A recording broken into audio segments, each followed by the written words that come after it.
Olá, eu sou o Frei Jones, esse é o podcast Café Bíblico, que a cada semana partilha um café e uma pequena reflexão sobre algum texto bíblico, procurando assim atualizá-lo, trazê-lo ao nosso contexto do dia a dia. Após termos meditado sobre 2 milagres naturais, as bodas de Caná e o caminhar sobre a água, neste episódio vamos juntos refletir sobre outro milagre natural feito por Jesus, a multiplicação dos pães.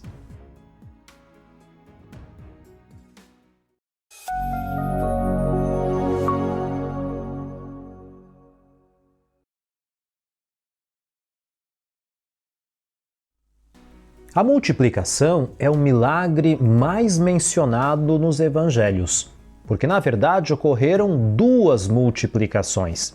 A primeira delas, Jesus multiplica 5 pães e 2 peixinhos, e no final são recolhidos 12 cestos com aquilo que sobrou.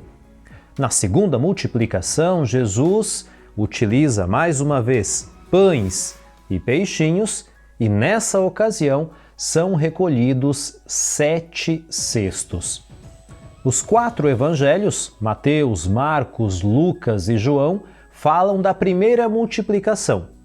Por outro lado, somente os textos de Mateus e Marcos é que abordam a segunda multiplicação. Esse é o episódio de número 33 do nosso podcast e vamos juntos refletir sobre a primeira multiplicação, no texto proposto pelo Evangelho segundo João.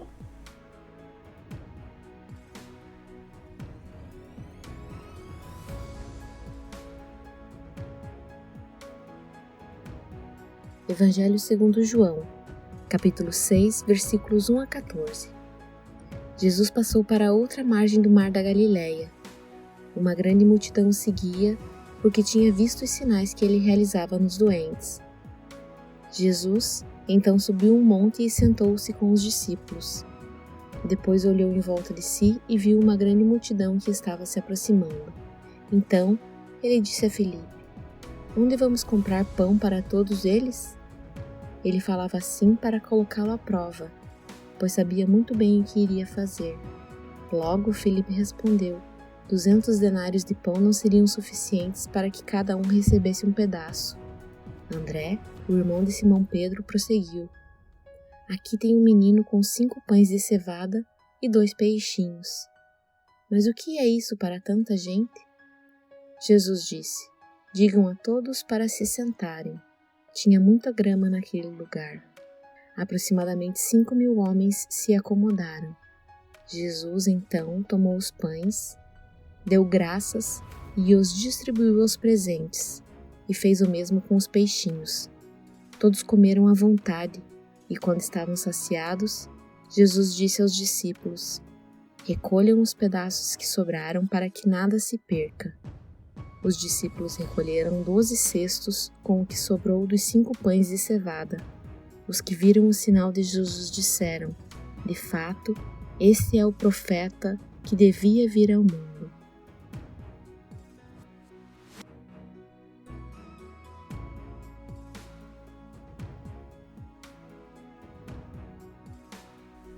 O café já está preparado e vamos juntos meditar esse texto tão importante, tão bonito, tão significativo que eu tenho certeza que você já ouviu, refletiu, rezou muitas vezes com ele.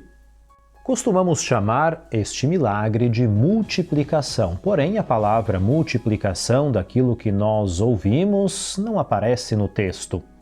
Alguns estudiosos preferem chamar de distribuição ou partilha do alimento, que seria algo um pouco mais próximo daquilo que o texto bíblico oferece.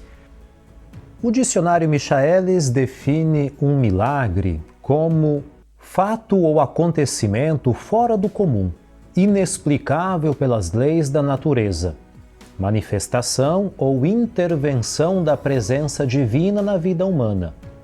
Sinal dessa manifestação que se caracteriza por uma alteração repentina, insólita e fora do comum das leis naturais.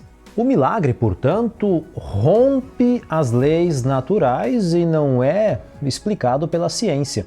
É um fato extraordinário que não tem explicação dentro daquilo que nós estamos acostumados. É uma das provas da intervenção divina na vida de uma pessoa, de várias pessoas, ou nesse caso do texto que nós estamos meditando, de uma multidão de pessoas. Muita gente, contudo, utiliza a palavra milagre fora dessa realidade, quando acontece, por exemplo, uma graça ou um livramento. Podemos pegar como exemplo um acidente de trânsito. Uma pessoa vem em alta velocidade, perde o controle do seu veículo, acaba capotando, batendo, no final o carro está irreconhecível. Alguém olhando o veículo naquele estado, imagina já que a pessoa não sobreviveu. Porém, não teve nenhum arranhão. Muitos poderiam dizer, é um milagre, se salvou, não se machucou, não teve nenhuma sequela ou consequência. Isso é uma graça, é um livramento de Deus, mas não é um milagre, porque tudo aquilo que aconteceu é explicado pela ciência. Mesmo sendo difícil, quase que impossível, mas se a ciência, mediante cálculos, números, física, consegue explicar tudo aquilo, não é um milagre. Nesse caso da multiplicação, da partilha do pão, nós não temos uma explicação racional, por isso que é um milagre. Dentre os milagres de Jesus, esse é aquele que tem a maior participação de pessoas. Em muitos momentos que ainda vamos juntos meditar, Jesus faz curas para uma pessoa, para um grupo muito reduzido. Em Caná, os servidores viram o milagre. Quando Jesus caminha sobre a água, os discípulos que estavam na barca viram o milagre. Nesse caso, nós temos 5.000 pessoas. Quando poucas pessoas vêm, pode vir a dúvida. É uma armação, isso não é possível. Aqui Jesus talvez seja até um charlatão. No caso da multiplicação, não tem como negar esse fato, porque todas as pessoas participam. Aquela multidão comeu o pão, comeu o peixinho, fez aquele sanduíche de pão com peixe e não tinha praticamente pão nem peixe naquele ambiente, longe de tudo, um ambiente deserto. As pessoas viram, experimentaram, participaram. Não tinha como negar esse milagre. Vamos imaginar o episódio. Jesus está preocupado com essa multidão e pede aos seus discípulos uma solução, porque as pessoas estão famintas. Filipe para no problema, porque para ele tem muita gente e diz que 200 denários não seriam suficientes. Um denário é o salário de uma pessoa por um dia de trabalho, que era suficiente para dar alimento a 5 pessoas, ou seja, um salário, um dia, uma família era saciada.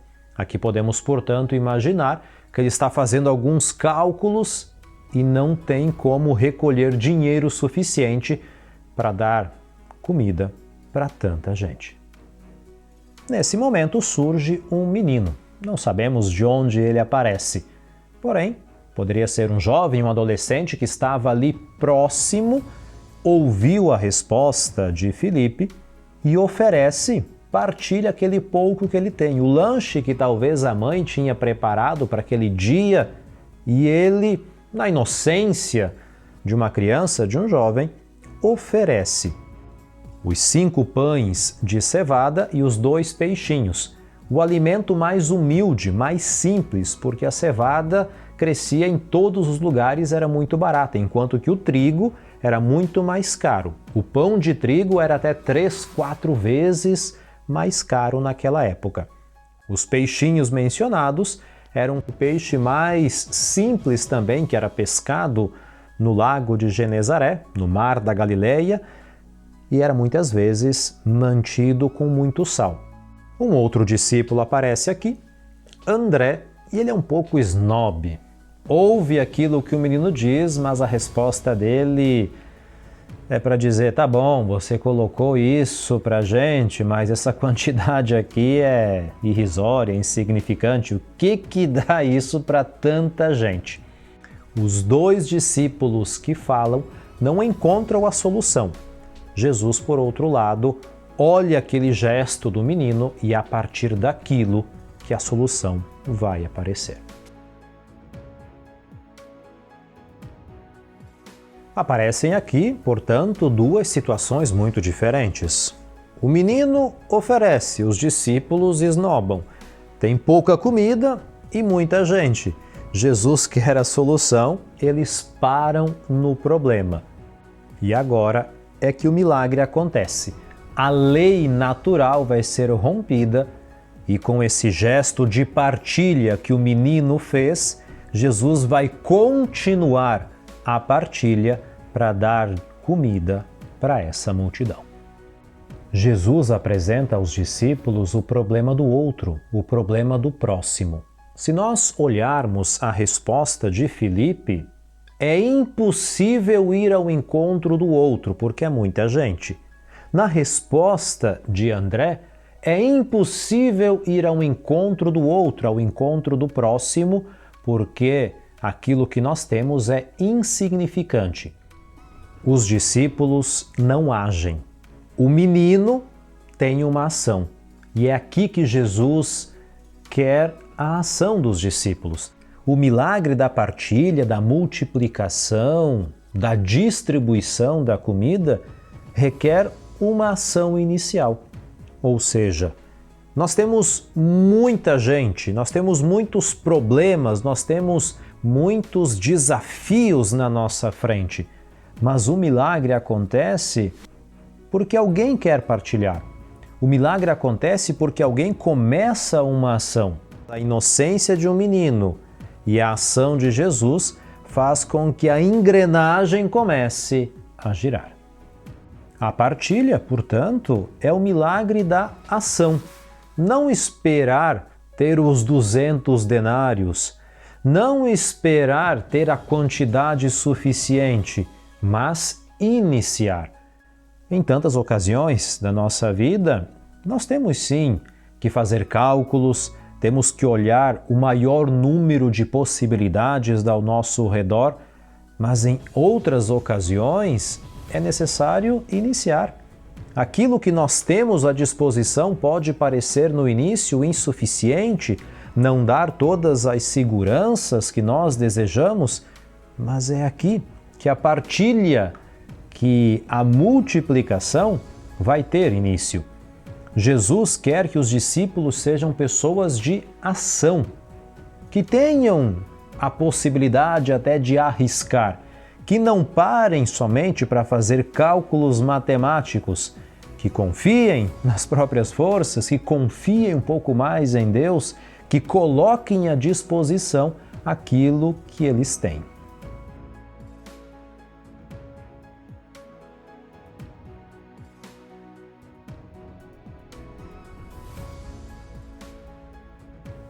Partilhar é um grande desafio, ainda mais quando parece insuficiente aquilo que temos à disposição. E é nesse caso que Jesus ensina aos discípulos e a cada um de nós a ter essa empatia, essa preocupação com o outro, com o próximo.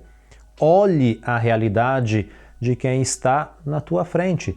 Olhe nos olhos, se preocupe com aquela pessoa e tenha a coragem de oferecer algo, mesmo quando parece insuficiente, quando parece difícil. É nesse caso que a partilha do pão se atualiza na vida de tantas pessoas. Sendo assim, as pessoas não vão assistir o milagre alheio, mas vão participar do milagre. Vão poder se alimentar não somente do pão e dos peixinhos, mas de muitas outras coisas. Ir para casa saciados. E quando se recolhem os cestos, é um sinal que se diz: todos comeram além daquilo que precisavam e ainda sobrou um pouco. participar, portanto, ativamente desse milagre da partilha. Voltar para a minha vida cotidiana com a consciência tranquila, saciada de que Deus agiu também na minha vida por meio de outras pessoas que souberam colocar à disposição aquilo que tinham, mesmo parecendo pouco, mesmo parecendo algo insignificante. O menino, portanto, nos ensina que um gesto muito humilde e simples pode dar início a um grande milagre na vida de muitas pessoas. Muito obrigado pela sua atenção, pela partilha de mais esse café, uma abençoada semana e até o nosso próximo podcast.